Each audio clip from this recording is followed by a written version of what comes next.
Dulu nenek selalu pesan, raya ni meriah bila kita raikan bersama orang tersayang. Cuma itulah, mak suruh simpan pula jak kesayangan nenek ni. Tapi ingat tak saya ada idea untuk jak ni?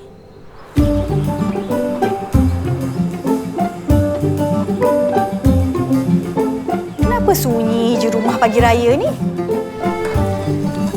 Wah, sekampung ada kat dapur dia. Tahun ni, kita orang sama-sama nak tolong Mama.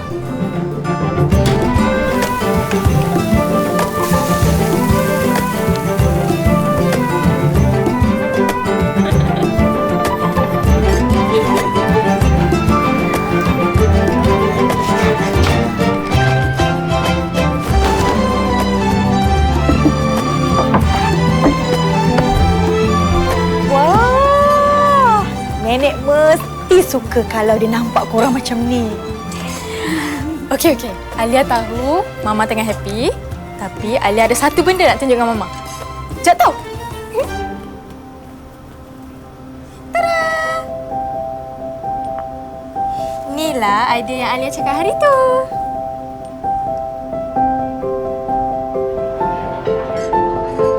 Mungkin inilah cara nak mengubat rindu kita pada nenek.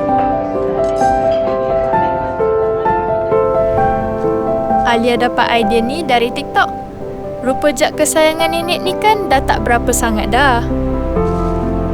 Jadi, Alia cubalah bagi nafas baru dekat jak ni. Tak adalah terbiar je kat dalam almari tu.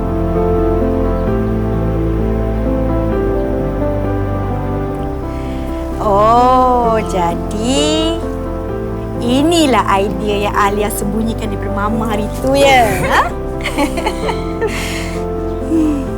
Cantiklah Alia.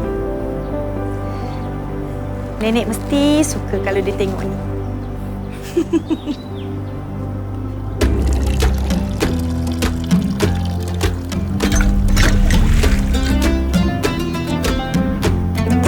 Minuman kegemaran semua orang dah sampai.